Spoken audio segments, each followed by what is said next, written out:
अगर कोई आपको नीचा दिखाना चाहता है तो इसका मतलब है कि आप उससे पहले से ही ऊपर हो। जिंदगी जीने के लिए मिली है, इससे लोग क्या सोचेंगे यह सोचने में बर्बाद मत करो। किसी के बुरे वक्त में उसका हाथ पकड़ो, सहारा दो, उसे हिम्मत दो, क्योंकि बुरा वक्त थोड़े समय में चला जाएगा लेकिन वह आपको दुआ जिंदगी भर देता रहेगा। मनुष्य सुबह से शाम तक काम करके उतना नहीं थकता जितना चिंता और क्रोध के एक क्षण में थक जाता है। संबंध परमात्मा से अच्छे बना लो तो तुम्हें किसी की जरूरत नहीं पड़ेगी, तुम खुद सबकी जरूरत बन जाओगे। सलाह देने तो हजारों आते हैं लेकिन जब साथ देने की बारी आती है तो केवल भगवान आते हैं। जीतने के बाद तो सारी दुनिया गले लगाती है, क्योंकि जो आज आपके साथ है वह कल आपके खिलाफ हो सकते हैं। बिना मतलब के कोई आपकी इज्जत नहीं करेगा, लेकिन खुद को इतना काबिल बनाओ कि लोग बिना मतलब के भी आपका इज्जत करें। भगवान कहते हैं सोने से पहले तुम सबको माफ कर दिया करो और तुम्हारे जागने से पहले मैं तुम्हें माफ कर दूंगा। भगवान ऑक्सीजन की तरह है जिन्हें आप देख नहीं सकते लेकिन उसके बिना आप रह भी नहीं सकते। कोई और तुम्हारी मदद नहीं कर सकता, अपनी मदद स्वयं करो। आप खुद के सबसे अच्छे मित्र हैं और सबसे बड़े दुश्मन भी। इंसान तब समझदार नहीं होता जब वह बड़ी बातें करने लगे, बल्कि समझदार तब होता है जब वो छोटी छोटी बातों को समझने लगे। आप किस समय सही थे इसे कोई याद नहीं रखता, लेकिन आप किस समय गलत थे ये सब याद रखते हैं। सब दुख दूर होने के बाद ही मन प्रसन्न होगा, यह आपका भ्रम है। मन प्रसन्न रखो, सब दुख दूर हो जाएंगे, ये हकीकत है। किसी भी व्यक्ति की कोई भी बात बुरी लगे तो दो तरह से सोचो। यदि व्यक्ति महत्वपूर्ण है तो भूल जाओ और बात महत्वपूर्ण है तो व्यक्ति को भूल जाओ। रिश्तों का संबंध सिर्फ रक्त से नहीं होता, जो मुसीबत में हाथ थाम ले उससे बड़ा कोई रिश्ता नहीं होता।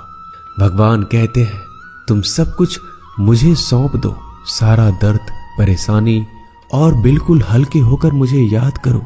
धीरे धीरे तुम्हारा जीवन बदल जाएगा। हर रोज रात को सोने से पहले भगवान को अपनी पूरी दिनचर्या बता के सोएं। अगर आपके द्वारा किसी का दिल दुखा है तो मन ही मन उससे माफी मांगे। अगर आपका किसी ने दिल दुखाया है तो उसे माफ करके सारी चिंताएं भगवान को सौंप कर सो जाए। यकीन मानिए इससे आपकी जिंदगी खुशनुमा बन जाएगी। क्रोध बोला हुआ एक शब्द इतना जहरीला हो सकता है कि आपकी हजार प्यारी बातों को 1 मिनट में नष्ट कर सकता है। सबको हंसाना लेकिन किसी पर भी हंसना मत।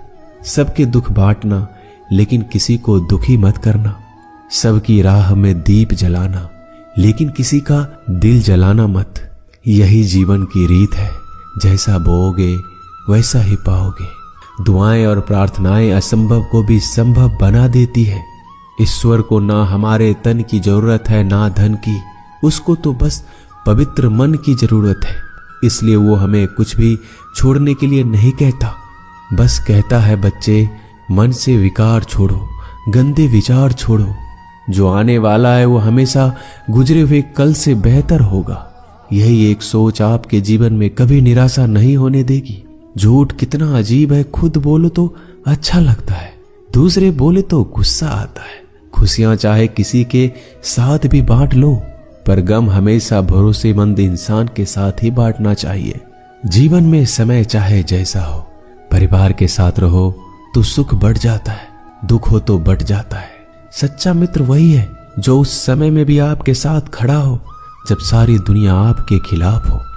आपके पास जितना भी है उसके लिए बार बार दिल से धन्यवाद कहें, हर वक्त कहें। यकीन मानिए जितना भी है वो जल्दी कई गुना हो जाएगा। प्रार्थनाएं और ध्यान इंसान के लिए बहुत जरूरी है, क्योंकि प्रार्थना में भगवान आपकी बात सुनते हैं और ध्यान में आप भगवान की बात सुनते हैं। श्री कृष्ण से कितना कुछ छूटा, पहले माँ छूटी, फिर पिता छूटे, फिर जो नंद किशोर मिले वो भी छूटे, संग साथी छूटे, राधा भी छूटी, गोकुल छूटा, फिर मथुरा छूटा। श्री कृष्ण से जीवन भर कुछ न कुछ छूटता ही रहा। नहीं छूटा तो वो था देवत्व, मुस्कान और सकारात्मकता। श्री कृष्ण दुखी नहीं, उत्सव के प्रतीक है। सब कुछ छूटने पर भी कैसे खुश रहा जा सकता है, ये श्री कृष्ण से अच्छा कोई नहीं सिखा सकता। इसलिए हमेशा खुश रहें, सदा मुस्कुराते रहें। जीतने का मजा भी तभी आएगा जब लोग आपके हार का इंतजार करेंगे। गीता में लिखा है, यदि कोई आपको अच्छा लगता है तो अच्छा वो नहीं, अच्छे आप हैं, क्योंकि उसमें अच्छाई देखने वाली नजर आपके पास है। अपनी पीड़ा के लिए संसार को दोष मत दो, अपने मन को समझाओ। तुम्हारे मन का परिवर्तन ही तुम्हारे दुखों का अंत है। सोच और नीयत अच्छी रखिए, फिर आपके कष्ट प्रभु स्वयं दूर कर देंगे। याद रखना, भगवान से कभी उम्मीद छोड़ना नहीं और दुनिया वालों से कभी उम्मीद रखना नहीं। सुख दुख एक सिक्के के दो पहलू है। जहां सुख होगा वहां दुख भी होगा, जहां दुख होगा वहां सुख भी होगा। इसलिए सुख दुख के बारे में बिना सोचे निरंतर अपने लक्ष्य को प्राप्त करने के लिए प्रयास करते रहना चाहिए। एक बात हमेशा याद रखना, किसी के सामने गिड़गिड़ाने से ना मोहब्बत मिलती है ना इज्जत। इसलिए अपने स्वाभिमान को जिंदा रखो। कोई अगर आपकी किस्मत में होगा तो आपके पास खुद ही चलकर आएगा। दूसरों को हराने का मौका मत दो, बस खुद को आगे ले जाने की जिद पालो। कभी हार ना मानने की आदत ही एक दिन जीतने की आदत बन जाती है। सिर्फ दो चीजें मनुष्य के भाग्य का निर्माण करती है। पहला, स्वभाव। अगर आपके स्वभाव में अच्छाई, विनम्रता और गुण है तो आपका भाग्य चमकेगा। अगर आपका स्वभाव क्रोधी है, आलसी है, तो आपका भाग्य बिगड़ना अनिवार्य है। इसलिए अपने स्वभाव को मधुर और आकर्षित बनाइए। दूसरा, आपकी वाणी। बोलना तो आदमी 2.5 साल की उम्र में ही सीख जाता है, परंतु कब, कहां और कैसे बोलना है उसे यह जिंदगी भर भी नहीं समझ पाता। जिसे ये बोलना आ गया कि कब, कहां और कितना बोलना चाहिए, समझ लो उसे सफल होने के लिए कोई नहीं रोक सकता।